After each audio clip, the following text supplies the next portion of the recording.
ተረ ኋላም እግዚአብሔር በአምሳሉ ሰው ለሆነለት የሰው ልጅ እንደ ህግ ከባድ ወንጀል እንደ ሃይማኖት ከባድ ኃጢያት እንደ ሰብና ደግሞ የሞራል ዝቅጠት የህሊና ባዶነት የአእምሮ መራቆት ምልክት ነው።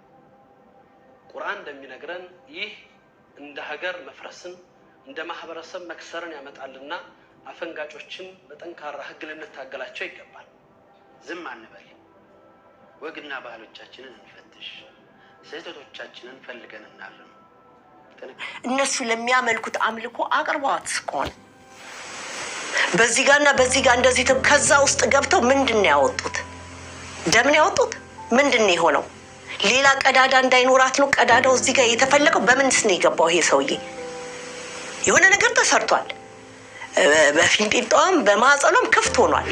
ደሟንም እኮ ቀድተው ወስደውታል አሉ የምትለው ነገር አላት። ይሄ ከባዕድ አምልኮ ጋር የተያያዘ ነገር አለው።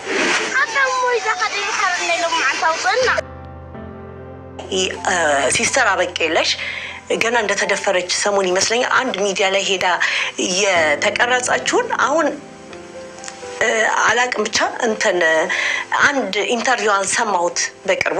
ያው እሷም ታረጋግጠዋለች። ደሟንም እኮ ቀድተው ወስደውታል አሉ የምትለው ነገር አላት። ይሄ ከባዕድ አምልኮ ጋር የተያያዘ ነገር አለው። አያችሁ ይሄ ነገር አለው እና የዚች ልጅ ቀይ ናት እንዳያችኋት ታምራለች። እንደዚህ እንግዲህ አንዳንድ ጊዜ ከእንትኑ ሰዎች ባህል ዘርን ምናምን ይውላችሁ እኛን እንዲህ እየተባባልን ያለ ነው እየተባባሉ የሚጓተቱበት ነገር አለ። የሰይጣን አምላኪዎች ከሆናችሁ እኛ አይደለንም ብላችሁ ብቻ ነው ራሳችሁ ማውጣት የምትችሉት። ስለሌላው መከራከር አትችሉም።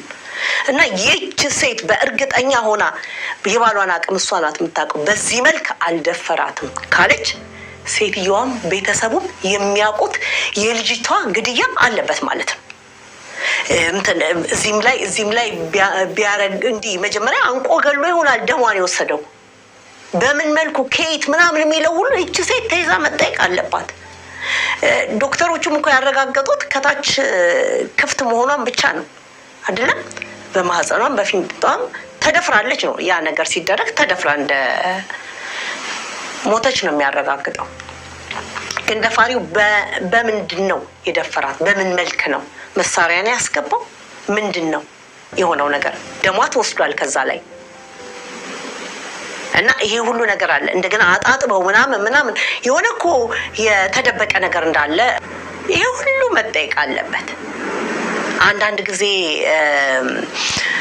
ልንሸፋፍን የፈለግናቸውን ነገሮች በሙሉ መጣች እኮ እቺ ሴት እኮ ሁሉም ብትናርጋ ወጣችሁ አይደለም እያለችን የተናገረችው። ምክንያቱም ቢያውቁ በምን እንደተቧጠጠች በምን አላወቁትም ነገሩን ብለው ይሆናል የሚያስቡት። ይተማክረው የሰሩት ነገር አለ ማለት ነው።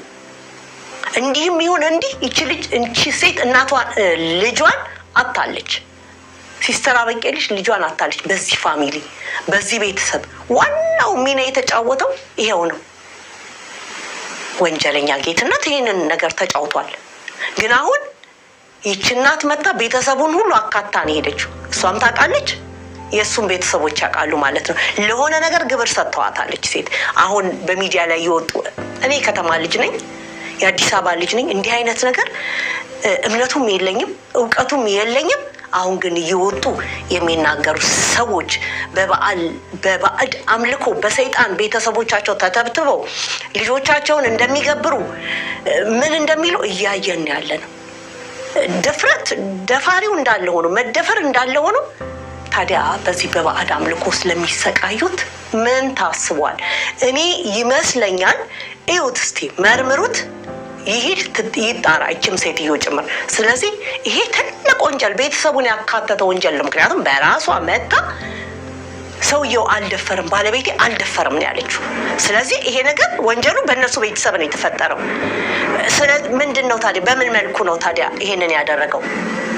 በምንድን ነው? በሰውነቱ ካልነካት በሆነ መልኩ ደሟን ወስደዋል፣ ገለዋታል። ስለዚህ እንደው እኔ ወይኔ ተዋርደን ወይኔ ያልከንም እኮ ምን ይሻለኝ? የልግባኔ ቤተክርስቲያን ሚሆን ገብቼ እጄ ቀመጥ ነበር ከአባቶች ጋር። ወይኔ ወይ ሀገሬ በሆነ እኮ ምን ይሻለኛል? እዚህ ገዳም የለ የትም ይርጣለ።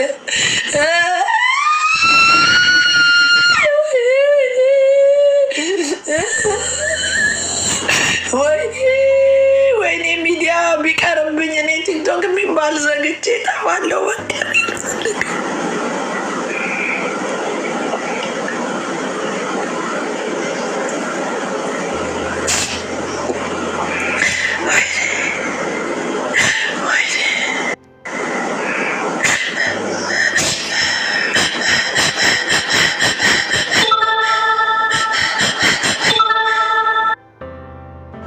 ወግና ባ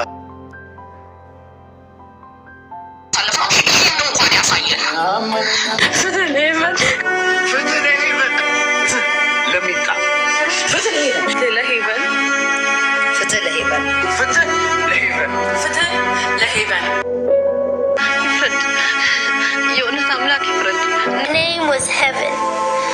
I was only 7 years old when my life was taken from me. I was innocent and I deserved to be safe. All girls and women do. No one should suffer in silence, and no one should ever be hurt like I was. Stand with us. Protect us. Speak for us when we can't. Justice must be served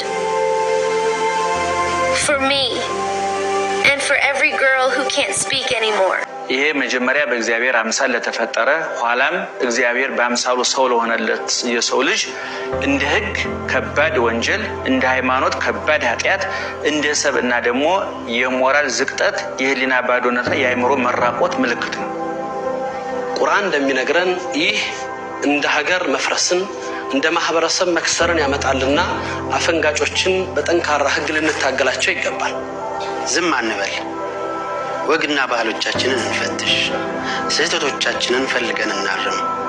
ጥንካሬያችንን እንወቅ። ግን እንዴት ይሻል አእምሮ? እንዴት አደረገ ደፍሮ?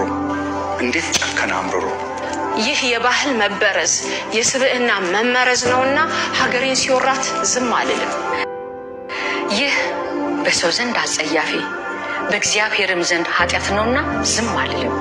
ደፋር ከድፍረቱ እስኪገታ ጸያፍ ነገር የሚያደርግ በፍርድ እስኪረታ ዝም አልልም። አካላቸው ለላላ አይምሯቸው ላልሰላ ሕፃናት አካላዊ ጥቃት ይቅርና ያልታረመ ንግግር እንኳን በልዑል እግዚአብሔር ፊት አጸያፊ ነው። የእርግና ዘመናችን ሰላምና ደህንነት በዛሬዎቹ ሕፃናት ሰላምና ደህንነት ላይ ነውና ዝም አልልም። ዝም አልልም። አካባቢዬን በትኩረት እቃኛለሁ። የኔንም የጎረቤቶቼንም ልጆች ደህንነት እጠብቃለሁ። የልጆቻችንን ዘመን ፈተና ቀድመን እንወቅ። ያንንም ማሸነፍ እንዲችሉ አድርገን እናሳድጋቸው። ዝም አልልም በግልጽ ነገር ግን ወግና ባህላችን በጠበቀ መልኩ ከልጆቼ ጋር ቤተሰባዊ ውይይት አደርጋለሁ። አጥቂ አይደለሁም። የወንድና የሴት ሕፃናት ተንከባካቢና ጠባቂ ነኝ። ስለዚህ ዝም አልልም። ዝም አልልም። ጠንካራ ሕግ ጠይቃለሁ። አስተማሪ ቅጣት ፈልጋለሁ። ካላሸነፍ ነው የእያንዳንዳችንን በር ያንኳኳል። ካልታገል ነው አናሸንፈው። ዝም ካልን አንታገለው። ስለዚህ ዝም አልልም። እውነት ሰው መሆን ነጠፈ። ምንና ምን የሆንበት የዝምድና ኪዳናችን ታጠፈ። ታዲያ እንዴት ለፍሬ ያልደረሰ የቡቃያ አበባ ተቀጠፈ? እኔም ዝም አልልም።